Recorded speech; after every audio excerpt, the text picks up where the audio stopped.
سفلي ربحة حبوانا محدرت عالمنا The Secret Society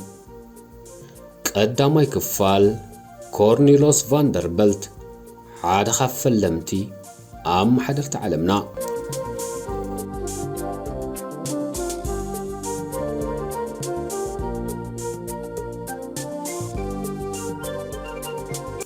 رئيس حيالان عالمنا هاجر حبرات منقسات أمريكا أبز إوان بقطباون واتحدراون مداي تودادار زي بالهاجريا بزلو عبيتنا يتواسقو موزيقان تلفزيونين تكالات مقلاس زمناو بحال عالمنا انتخنون عبلال لترات تصاوت بأنصارو أب قداي محبراو فتحن من مقرا حبتن مس مزاننا ناي قدامي عالم هاجرات بمنصصار درجة لتغيبل زتفلالي تصبصابات كم زحبرو اتم 50 زهابتو سب صق امريكا لعل دمر هابتي نايتو 165 مليون زبزحهم تحتواي درجه من نبابرو زمرحو امريكاوين يوننو بز مخنيات دما هابتما سب صقا زهاجر ا بوليتيكا حبرات منقسات امريكان عالمن لعلتهم حزب زمرصون بوليتيكنياتات صلوا كم زلو يمن ازوم نعلمنا نابزدليو مازن كمرحو عقم زلو وحدا سبات جن بخميوم بزيتو وداداري نابز درجه زبصيحوم امونغو اب سميناوي شنخ زنبرو بارايو حرازه وصان منغستاتن اب دوبب زنبرا قطبن ابارايو زمركوس منغستاتن بزنبره حيال فحفح اب 12 ميازيا شحن 861 وقع الحبرات منغستات امريكا تولع دحر 4 عامات وسده دماو كينا دما اب 9 ميازيا شحن 965 بسعرتتن بكونفدراوين زفلطا نايدو منغستات اختما ناصنت بارايو افريقاوያን دما بوقعتا وجه حموشه معلتات دحر مودا زخينات مرحت هاجر زنبره ابراهام لينكن بزوردو ناي قنصلا متقعتي نتوم ابز كينا زموتو 600 امريكاوያን سيعبو هيوتو حلفت بسنك موت نايزي اب تاريخ امريكا بصلاونتو مداركت زي ترخبو بوليتيكا امريكا عبها وقف قطمو بانصارو مختام كينات نقلطف معبالن نقدن اندسترين اتانكو كابيتالاويت هاجرت اوان عبد فيت قبره بزمصر نزنبره فوكيس ناي وفر حقታት تطيموم بوليتيكاو دحره بايتا زي نبروم حدش سبابت كعمبون بوليتيكاو صلوا دما كغبرو جمرو بفلايكا امني اغلغلوت حفا بابورات مصراين مزرغح الندادي مفراي اتشايون اغلغلوت بانكن ገንዘቦም ዘፈሩ زياده ካልኦት ዕውታት ኮይኖም ወጹ ዝኸበርኩም ተዓዘብትና ኣብ ዝቕጽል ክፋላዝ መደብ ናይ ኣሜሪካ ህልው ዓብላልነት ክኸውን ወሳነ ገደና ይስተጻወቱ ውልቀ ሰባት ታሪኽ በተኸታታሊ ክነቕርብ ኢና ከም መጀመርያ ግን ኣብ ኣገልግሎታት መጓዓዝያ ባሕርን ምድረ ባቡርን ዓብላል ዓወዝ ዘመዝገበ በዓል ጸጋ ኮርኔሎስ ቫንደርበልት ነታሪኽ ህይወቱን ኣብ ቁልጡፍ ምዕባለ ሕብራት መንግስታት ኣሜሪካ ዘበርከቶ ተራን ኣመልኪትና ዘዳለናያት ሕስተሎ ክሳብ ፍጻሜ መደብና ምሳና ጽንሑ بخبرن عدم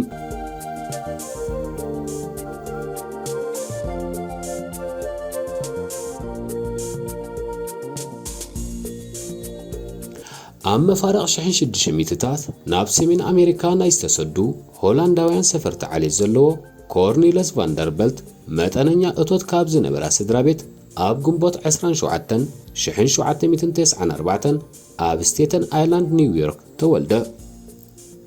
مسرتاو من نبابروتا سدرا اب حرش ازمركوس كان تنبره بتوسخي ولاديو اتوتتا سدرا نمعباي نزنبرتون اشتون عنጨይቲ ጃልባ ተጠቂሙ ካብና ብንስቴተን አይላንድን ማንሃተንን ናይ ሕርሻ እትዋት የመላለስ ነበረ በዝግባእ ትምህርት ቃስም ዘይካለ ህፃን ቫንደርበልት ምስ ወላዲው በጃልባ ከመላለስን ተመክሮ ከቀስም እንደሕር ምጽናሕ ዕድመ ኩትትና ኣብ ዝረገጸሉ ግዜ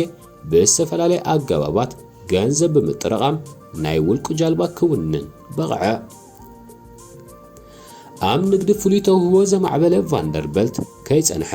አምኖስ ዕድሚኡ ብርክ ዝበላና አሽቱ ጀላቡ በመውናን አብ ኒውዮርክ ሃርቦር ዝተፈላለየ ናይ ጉዕዞ ባሕር አገልግሎት በገዛ ርእሱ ክህብ ጀመረ ከይጸንሐ ድማ በዛዓውዲ ዝያዳ ከዓብን አምስናዕ ናይ ሃፋ መራኸብ ዝያዳ አፍልጦ ክድልብ ብምሕላን ኣብ 1817 ኣብ ትሕቲ ቶማስ ጊብሰን ዝተሰመየ በዓል ጸጋ ተቆጺሩ ከም ናይ ንእሽተይ ናይ ሃፋ ጃልባ ካፒተን ኮይኑ ካብ ኒው ጀርሲ ናብ ኒውዮርክ መላለስ ጀመረ እዚ ተመክሮ ኣብ ኣሰራርሓ ናይ ሃፋ ጀላቡ ኣብ መጓዓዝያ ባሕርን ዝነበረ ኣገባባት ከም ከብዲ ኢዱ ክፈልጥን ንዘሎ ናይ ንግዲ ዕድላት ድማ ከለልን ዕድል ፈጠረሉ። ከም መርኣዩ ኸኣ ኣብ 1820 ናይ ገዛ ርእሱ ኣብ ምስናዕ ናይ ሃፋ መራኽብን ኣገልግሎት መጓዓዝያ ባሕርን ዝነጥፍ ትካል መስረተ። ኣዝዩ ተሪርን ዘይጸዓድ ባህርያትን ዝነበሮ ቫንደርበልት ዝህቦ ኣገልግሎት ብኣዝዩ ርትዓዊ ዋጋ ብምቕራብ ከይጸንሐ ንመወዳድርቱ ትካላት ፍጹም ካብ ውድድር ኣውፅኦም። ኣብ 1834 ቫንደርበልት ኣብ ኒውዮርክ ተሓፂሩ ዝነበረ ኣገልግሎቱ ንምስፋሕ ናብ ሩባ ሃሰን ብምምራሕ ናይ ህዝቢ መስመር ብዝሰመዮ ትካሉ ኣቢሉ ኣብዚ ከባቢ ንዝነበረ ካብን ናብን ምንቅስቓስ ንሓደ ዓመት ዝኣክል ሙሉእ ብምሉእ ተቆጻጸሮ። በዚ ሓድሽ ምዕባለ ዝሰግአ ኣብዚ መስመር ንነዊሕ እዋናት ብዓብላልነት ዝሰርሐ ብዘ ሃድሰን ሪቨር ስቲምቦት ኣሶሲዬሽን ዝፍለጥ ዝነበረ ትካል ድማ ንቫንደርበልት ገጅፍ ናይ ገንዘብ ጉንዖ ብምኽፋል ኣገልግሎቱ ከቋርጽ ሓተቶ። ቫንደርበልት በዚ ስምምዕ መሰረት ንዝረኸቦ ገንዘብ ተጠቒሙ ኸኣ ኣገልግሎቱ ብምስፋሕ ናብ ሎንግ ኣይላንድ ዝበሃል ኣብ ደቡባዊ ምብራቕ ኒውዮርክ ዝርከብ ደሴት ዝኸይድ ሓድሽ መስመር ከፈተ። ጽልዋ ናይቲ ኣብ መፋረሽ 1700ታት ኣብ ዓባይ ብሪጣንያ ዝተኸስተ ብኢንዱስትሪያዊ ሰውራ ዝፍለጥ ቅልጡፍ ናይ ኢንዱስትሪ ምዕባለ ኣብ ዝቐጸለ መበል 18 ክፍለ ዘመን እዩ ናብ ሕቡራት መንግስታት ኣሜሪካ ዝለሓመ። ብኸተማታት ቨርጂንያን ኬንታኪንን ብዝጀመረ ምዕባለታት መሰረት ድማ ኣብ 1820 ኣብ ማሳቹሴትስ ሓያለ ናይ ማእለማ ቤት ዕዮታት ዓንበበ። ክሳብ 1840ታት ኣብ ዝነበረ ግዜ ድማ እዚ ኢንዱስትሪ ብዓይነትን ብብዝሕን ቅልጡፍ ምዕባለ ብምግባር ዓንዲ ሕቆ ቁጠባ ኣሜሪካ ክኸውን ከኣለ። እንተኾነ ግዳ እዚ ኢንዱስትሪ በቲ ዝግባእ ናህሪ ንኸይዓቢ ጉዳይ መጓዓዝያ ዓቢ ማሕንቆ ኾነ። ብፍላይ እተን ካብ ናይ ሩባታት መርበብ ወፃኢ ዝነበራ ከተማታት ተቋደስቲ ናይ ሰውራ ካብ ምዃን ተዓግታ። በዚ ምኽንያት ድማ ኣገዳስነት ሓድሽን ስሉጥን መርበብ መጓዓዝያ ምድሪ ኣድላይነቱ ዓዘዘ። ኣብቲ እዋናት ንመጓዓዝያ ጀላቡ ሙሉእ ብምሉእ ቢሕቱ ዝነበረ ቫንደርበልት ድማ ነዚ ሽግር ዝፈትሕ መልሲ ሒዙ ቀረበ። ኣብ 1840ታት ኣብ ጥርዚ ዓብላልነት ናይ ማያዊ መጓዓዝያ ሕብረት መንግስታት ኣሜሪካ በፂሑ ዝነበረ ቫንደርበልት ነቲ ኣብቲ እዋን እግሪ ተኽሊ ዝነበረ መጓዓዝያ ባቡር ምድሪ ኣሜሪካ ናብ ዝበረኸ ናይ ኣገልግሎት ደረጃ ንኸደይብ ተበገሰ። ነቲ ኣብቲ እዋን ዝሓሸ ተፈላጥነት ዝነበሮ ብስቶኒንግተን ዝፍለጥ ንመስመር ቦስተን ኒውዮርክ ዝውንን ትካል ንምዕዳግ ድማ ተበገሰ። ነዚ ክውን ንምግባር ኣብ ንግዲ ብዝነበሮ ኣፍልጦን ጽልዋን ተጠቒሙ ንዋጋ ብርክታት እዚ ትካል ባይታ ከም ዝዘብጥ ብምግባር ነቲ ትካል ኣብ 1847 ኣብ ትሕቲ ሙሉእ ቁፅፅሩ ከም ዝወድቕ ገበረ። ከይጸንሐ ኸኣ ፕሬዚደንት ናይቲ ትካል ኮይኑ እውን ተመርጸ። ንሕቡራት መንግስታት ኣሜሪካ ብመርበብ መስመራት ባቡር ሓንቲ ንምግባራ ዝነበረ ሕልሙ ድማ ንምትግባር ተበገሰ። ኣብዚ እዋናት ኣብ መጓዓዝያ ባሕሪ ብዝገበሮ ኣበርክቶ ካብ ሓይሊ ባሕሪ ኣሜሪካ ናይቲ እዋን ዝለዓለ ናይ ኮሞደር ማዕርግ ተቐበለ። ኣብ 1849 ጄምስ ማርሻል ዝተባህለ ዓዳናይ ኣብ ካሊፎርኒያ ብዝገበሮ ዳህሳስ ዓቢ ናይ ወርቂ ግምጃ ከም ዘሎ ኣረጋገጸ። ነዚ ዜና ዝሰምዑ ኣሳብ 300,000 ካብ ቦትኡ ዝመፁ ኣሜሪካውያን ድማ ንካሊፎርኒያ ብቕጽበት ኣዕለቕለቕዋ። እዚ ብሽብባዊ ወርቂ ካሊፎርኒያ ማለት ካሊፎርኒያ ጎልድ ራሽ ዝፍለጥ እዋናት ኣብ መስመር ካሊፎርኒያ ፓናማ ዓቢ ናይ መጓዓዝያ ባሕሪ ጠለብ ከፈተ። ንዝርከቡ ዕድላት ንምምዝማዝ ድሕር ዘይብል ቫንደርበልት ድማ ኣብ ሩባታት ተሓፂሩ ዝነበረ ኣገልግሎቱ ብምስፋሕ ንኣትላንቲካዊ ውቅያኖስ ዝስንጥቓ መራኽብ ንኣገልግሎት ኣዳለወ።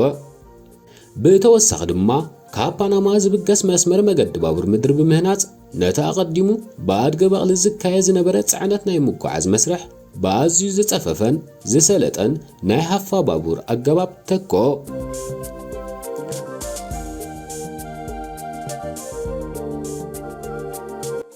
ኣብ 1961 ውግእ ሕድሕድ ኣሜሪካ ምስ ተኣወጀ ቫንደርበልት ነቲ ብኣብርሃም ሊንከን ዝምራሕ ሰሜናዊ ወገን ሙሉእ ብምሉእ ደገፉ ኣረጋገጸ። ከም መርኣዩ ኸኣ ሓያለ ካብቲ ናይቲ እዋን ዝዓበያ መራኽቡ ምስ መርከበኛታተን ኣወፈየ። በዝተበግሶ ዝተሐጎሰ አብርሃም ሊንከን ድማ ብሽምሽማግለ ባይቶ ሕብራት መንግስታት አሜሪካ ወርቅ ሜዳልያ ሸለሞ ድሕሪ ምኽታም እቲ ኩናት ኣብ መጻኢት አሜሪካ እቲ እንኳ ዓብላሊ በዓል ጸጋ ክኸውን ዝሓለነ ኮርኔሎስ ቫንደርበልት ዝያዳ ኣድህኡ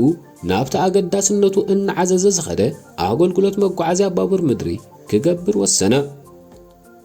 ከም ቀዳማይ ተበግሱ ኸኣ ንሃርለም ዝተባህለ ኣብ ኒውዮርክን ኒው ጀርሲን ዝነጥፍ ዝነበረ መገዲ ባቡር ሙሉእ ብርክታቱ ብምዕዳግ ዋንነቱ ገበሮሞ ከም ፕሬዝደንት ናይቲ ትካል ኮይኑ ድማ ተሸመ ዓመት ጸኒሑ ኸኣ ኣብ 1964 ኩለን ዝነበረኦ መራኸብ ብምሻጥ ነቲ ንሕብራት መንግስታት አሜሪካ ናብ ሓንቲ መርበብ ናይ መገዲ ባቡር ምቕያር ዝብል ትልሙ ንምትግባር ብሙሉእ ዓቕሙ ተበገሰ ንሃርለም ኣብ ትሕቲ ቁፅፅሩ ድሕሪ ምእታው ኸኣ ነቶም ክሰርሖም ዝመደበ ሓዲዳት መገዲ ባቡር ክውን ክገብር እንተኾይኑ ብመጀመርያ ነተን ኣብ ኣገልግሎት መገዲ ባቡር ዝነጥፋ ተወዳደርቲ ትካላት ክዕድገን ከም ዘለዎ ወሰነ ብመሰረት ውጡኑ ኸኣ ንሃድሰን ሪቨር ሬልሮድ ኣብ 1864 ንኒውዮርክ ሰንትራል ሬልሮድ ኣብ 1867 ንሌክ ሾር ኤን ሚሽጋን ሳውዘርን ሬልዌይ ድማ ኣብ 1869 ናይ ውልቂ ዋኒኑ ገበረን ኣብ 1870 ንሃድሰን ሪቨር ሬልሮድን ንኒውዮርክ ሰንትራል ሬልሮድን ኣብ ሓደ ብምጥርናፍ እቲ ፈለማይ ዓርሞሽሽ ብሕታዊ ትካል ኣብ ሕብራት መንግስታት አሜሪካ መስረተ ብተወሳኺ ነቲ ኣብ 1969 ዘበገሶ ህንፀት ናይቲ ክሳብ ለይቲ ሎሚ ሓደ ካብቶም ዝዓበዩ መዋፈሪ ናይ ምድረ ባቡራት ሕብራት መንግስታት አሜሪካ ዝኾነ ኣብ ማንሃተን ዝርከብ ብግራንድ ሰንትራል ዲፖ ዝፍለጥ መደበር ኣብ 1871 ብዓወት ዛዞሞ ናብ ማሕበራዊ ህይወቱ ምስ ንምለስ ኮርኔሎስ ቫንደርበልት ገና ኣብ መበል 19 ዕድሚኡ ኣብ 1813 ምስ ሶፊያ ዝተባህለት ናይ ቀረባ ዘመዶ ሓዳር ዝመስረተ ኣብ ማንሃተን እናነበሩ ድማ እዞም ሰብ ሓዳር 13 ቆልዑ ወለዱ ሕማቕ ዕድል ኮይኑ ኣብ 1868 በዓልቲ ቤቱ ብሞት ዝተፈለየቶ ኮርኔሎስ ዓመት ጸኒሑውን ምስ ፍራንክ ኣርምስትሮንግ ዝተባህለት ብዕድመ ኣዝያ እትንእሾ ወይዘሪት ዳግም ሓዳር ገበረ እዛ ካልእቲ በዓልቲ ሓዳሩ ብዝገበረትሉ ድፊት ድማ ኣብ ታሪኽ አሜሪካ እቲ ዝዓበየ ናይ $1 ሚልዮን ወፍያ ብምግባር ቫንደርበልት ዝተባህለ ዩኒቨርሲቲ ኣብ ናሽቪል ቴነሲ መስረተ